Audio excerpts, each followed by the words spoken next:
So hi there, guys. I'm going to go over all the Masters and Minion Masters, and I wanted to make a disclaimer. This is definitely not a end-all guide or anything. It's just merely how I perceive the Masters and the deck types their powers favor. Trust me, you can make any sort of deck out of any of them, but certain Masters' abilities tend to favor certain types of playstyles. So the first one I'm going to go over is my favorite minion, my favorite master, and that is the Blood God Apep. Okay, so this is actually I'm going to talk about the more controlling type of strategies and minion masters first. So the Blood God Apep is a late game monster, especially he can dominate the late game. And especially if you get into like mana frenzy with him, he's really, really powerful.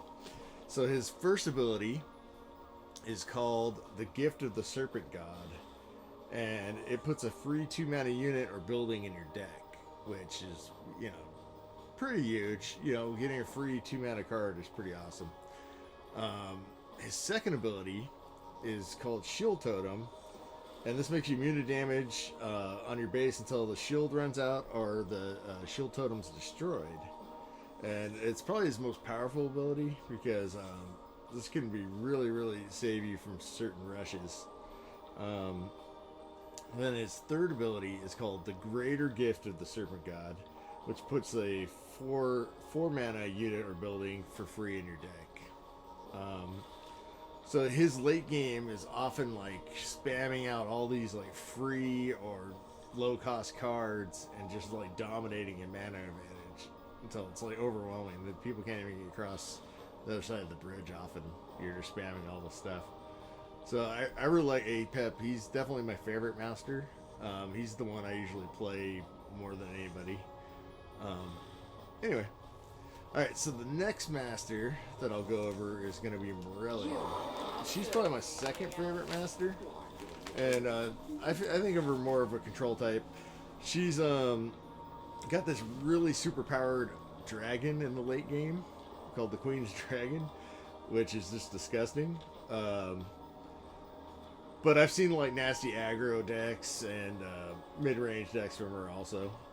So anyway, her first power is called the Book of the Dead.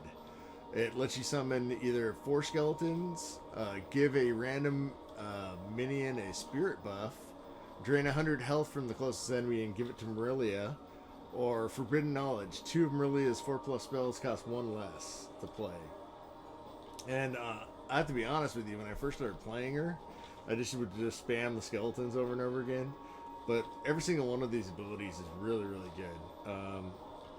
Alright, so her next ability is Unholy Bargain, and it's just a buff on the first ability. It instead of you're getting 4 skeletons, you get 8. Instead of 1 minion get a spirit buff, 2 random minions get a spirit buff. Instead of draining the health of 1 close enemy, it's 2 close enemies, and giving it to Marilia.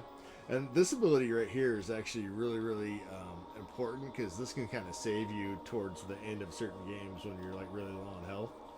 And then her Forbidden Knowledge is 2 of her 4+ spells get a 2 mana buff, which is actually pretty huge. We've run a lot of spells.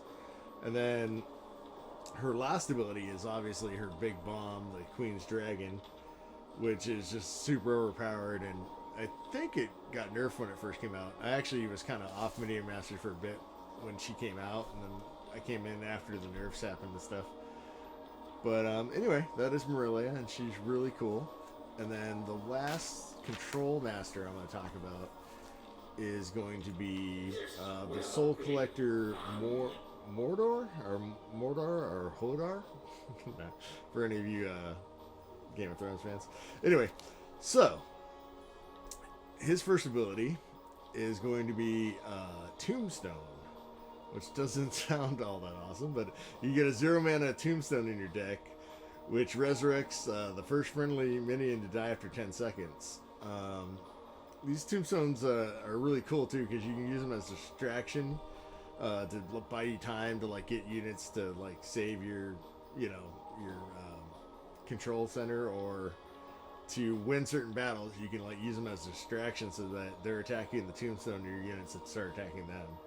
And then his second ability is a nether tombstone, which I find these tombstones work better with mid-range or super heavy units, just because, you know, the value you get. I've seen mortar decks that are like aggro ones, but I don't think they're all that good personally, but I have seen them. And then his last ability is Vengeful Dead. The units that get resurrected from the tombstones gain haste. And I actually really like this master quite a bit. I've had a few decks run really well with them that I've done.